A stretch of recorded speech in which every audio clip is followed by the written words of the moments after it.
we've talked about things that have changed since I got back into business. I have gotten more calls from individuals that I would call fleet owners, with, let's say, 5 to maybe 10 trucks who are trying to run under their own authority. I admire their effort, I admire what they're trying to do, but that's difficult. That's difficult for the very reasons that we've discussed, where you're managing a driver base that can be very difficult. You need a sales arm, and it's very difficult to have a sales effort when you're that size. There's just a lot of discipline that needs to be applied to having a business run that way. But I'm telling you, as an ex-banker, and I'm running under my own authority, I'm running out to the mailbox every day hoping there's a check in that mailbox. Because I know how often the customers pay in this business. They pay pretty good and very quickly. However, very quickly in our world is about 45 days. 45 days for a guy that's trying to run under his own authority with 4 or 5 trucks, that's a long time. So what do? They're running to the mailbox. If it's not there, oh my gosh, what am I going to do? Or they're going to factor. And I'm very familiar with factoring because I've sold it in my previous life as a banker as well. Factoring is a very expensive way to go. It can help them get their money quicker, but when you're looking at a discount rate of 2% on every invoice, and you've lost control of your customer relationship at that point as well, you've given up a big part of your profitability, and you have given up your ability to foster a relationship with your customer.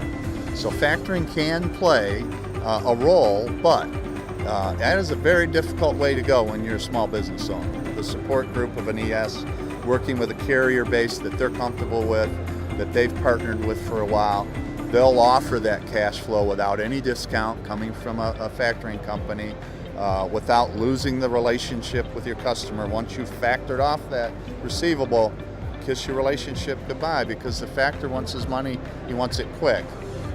So if you can bring in that relationship with an Expediter Services, there's no need to go to a source of financing like that.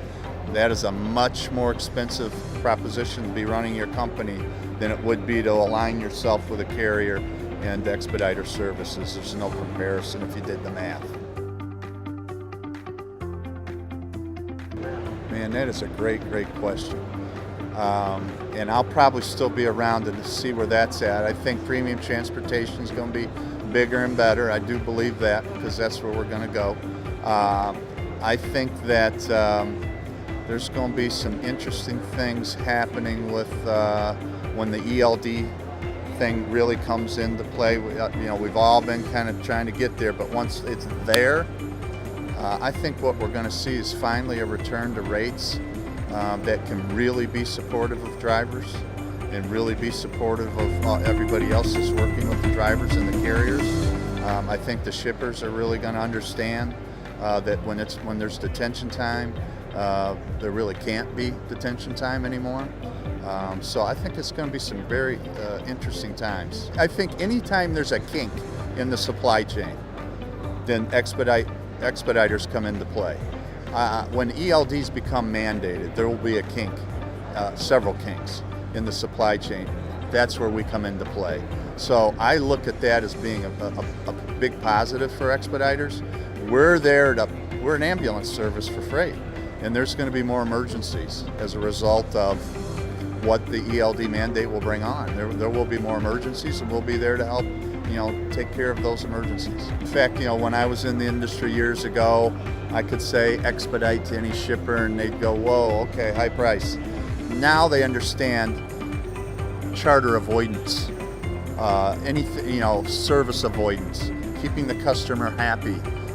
Those things are far more valuable than the rate they're going to pay us. Are they going to pay us a higher rate than they would have paid LTL or something like that? Sure. But is it a great difference? Not really. And when you look at the cost of not hitting the mark on your supply chain, that's pretty costly. That's pretty costly in comparison.